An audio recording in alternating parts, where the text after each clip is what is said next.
A day in my life. Isang mapagpalang araw sa inyong lahat. Dito nga ay tulog pa ako nang pumasok ang aking anak.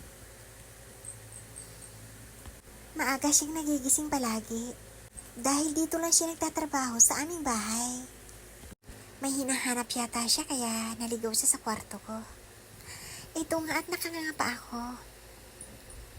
Mabilis lang akong magising, lalo na kapag may kumakaluskos. At ito nga at nagising na nga ako. Pero nakakatamad bumangon. Wala naman akong lakad ngayong araw na ito. Kaya gusto ko pa sana magpahinga.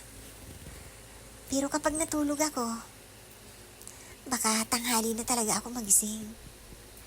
At kawawa naman ang aking bunsotil. Baka magutom. Mayroon siyang karamdaman. Kaya kailangan kong pakainin siya ng maaga. Hito nga, tumayo na ako.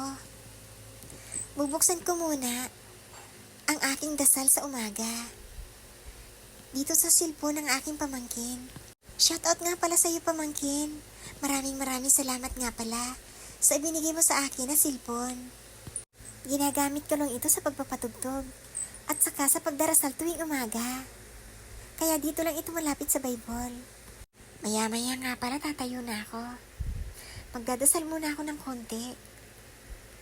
Pagkagising ko nga pala, kailangan ko mag-init ng tubig. Dahil yan talaga ang routine ko sa umaga, ang mag-init ng tubig. Siyempre dito ako mag-init sa bago naming initan ng tubig. Bumili nga pala kami ng bagong initan ng tubig.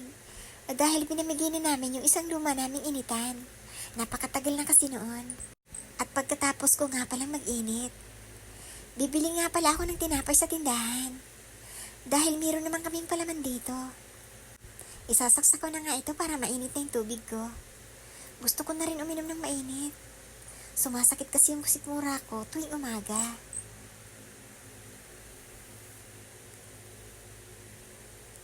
Aba, bakit hindi dito umiilaw?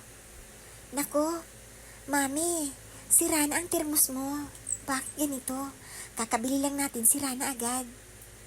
Oo, Mami, sira na nga. Ayaw nang umilaw. 2 araw pa lang sa atin ito, sira na. Kailangan na talaga natin ito iripan. Hindi na talaga gumana ang aming kettle. Kaya dito na lang ako sa labas mag-iinit ng tubig. Dito, sa aming dirty kitchen. Sa garahe. Dito nga pala ang dirty kitchen namin. Para pag nagprito kami, hindi na pumasok sa mga kwarto namin ang amoy ng mga niluluto namin. Pero minsan nagluluto din kami sa kuryente sa loob. Pero madalas dito ako nagluluto kapag nagpiprito. Sa labas. Bibili na nga pala ako ng tinapay. Kasama ko nga pala si Cloud. Papunta sa tindahan. Napakabibo talaga ni Cloud. Ito nga at nagdala ako ng payong. Dahil kakatapos lang ng ulan.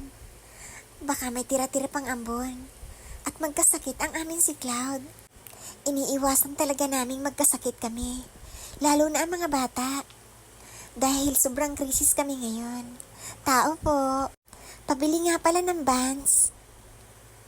Ay, salamat nga. Makakapag-almusal kami ngayong araw. Ang iba nga pala nito ay kay Bunsutil. Dahil kailangan niyang kumain ng almusal. Halika na, Cloud. Pasok na tayo.